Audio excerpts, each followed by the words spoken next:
Hello po sa inyong lahat mga ka-crypto. Ako po si Pinoy Crypto Trader at sa video na ito ay atin pong pag-uusapan ang tungkol dito kay Bitcoin, kung saan ang spot ETF nitong si Bitcoin ay nakaranas po ng matinding net inflows, kung saan ay umangat ito po ay nagkaroon ng $886.75 million nitong June 4. Ayan.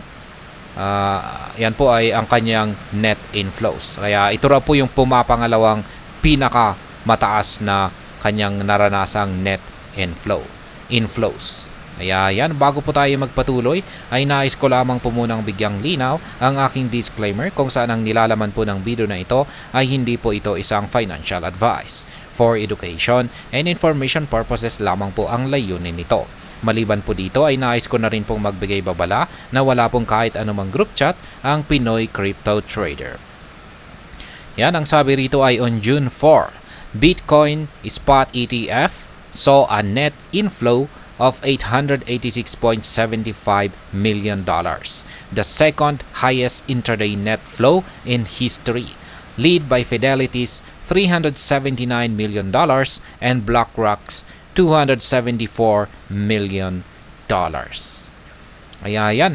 Ano nga ba ang Bitcoin Spot ETF para sa mga nagtatanong at wala pa silang nalalaman tungkol sa Bitcoin Spot ETF na ito.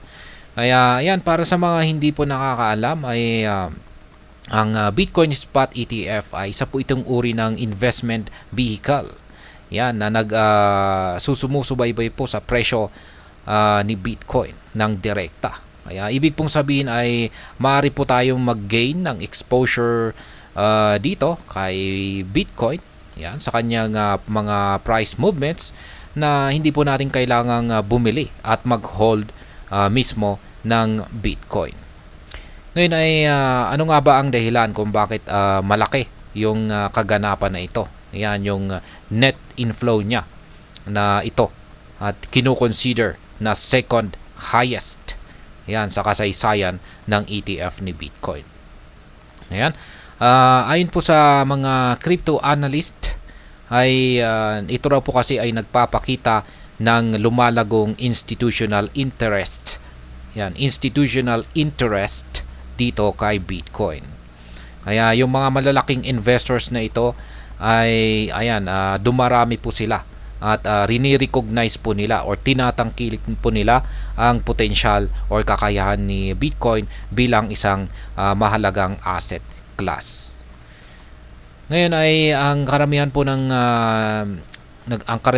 na nagtatanong dito ay yung kaganapan ba na ito ay ito kaya ang hudyat na makakaranas na tayo ng bull run. Ito na nga ba yung hudyat na ating hinihintay or inaabangan? Kaya yan, ang masasabi ko naman po rito ay marami po tayong mga positive news ngayon. Kaya hindi po natin maiwasan na mapatanong kung ito na nga ba ang umpisa ng bull run para kay Bitcoin. At syempre, hindi lamang ito para kay Bitcoin, kasi kung pag nag-bull run itong si Bitcoin ay ganun din po ang buong crypto market. Yan, maaring ito nga ay isang positibong sinyales. Pero dapat po nating tandaan na ang buong crypto market ay bata pa ito at napaka-volatile. Kaya ayan, kahit na nakaranas po ng isang matinding net inflows ang Bitcoin ETF, ayan, at isa po itong matinding development, ay nagpapakita po ito ng growing interest sa cryptocurrency or buong crypto market at nagbibigay daan para sa mas malawak na adoption.